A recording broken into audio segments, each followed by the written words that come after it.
Let's run through setting the time on our G-Shock G-7900. To enter time setting mode, we're simply going to press and hold the upper left button labeled adjust, and we'll hear it beep and our seconds will start flashing. If we press the lower right button, we can reset our seconds to 0. If we press mode, we'll cycle to the next setting. So now we can choose daylight savings time on or off. Press mode again to cycle to the next. This is our coordinated universal time. So this is simply how many hours ahead or behind your time zone is from the universal coordinated time. And this can be found with a Google search if you don't know. Next, we'll be changing our hour. It is 12 p.m., my bad. And mode again to go to our minutes. And this module, you can press the upper right button to go in reverse. It is currently 23.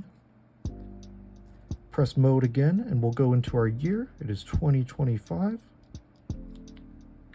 Mode again to go to the month. It is April.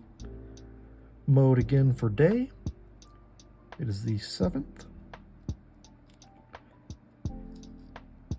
And that is the last of that. So if we press adjust once more, we'll enter another screen of settings, and this is going to be for your tide graph function.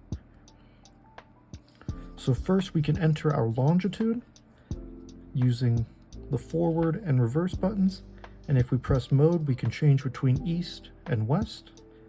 And if we press mode again, we're going to enter our lunitidal interval.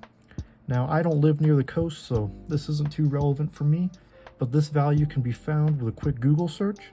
So once you have that input, you simply want to press adjust once more. And now our time is set and our watch is ready to tell time. Thank you guys so much for watching. I really hope this time setting tutorial was clear and to the point. If you're interested in more tutorials and watch related content, please do subscribe as more is going to be coming up.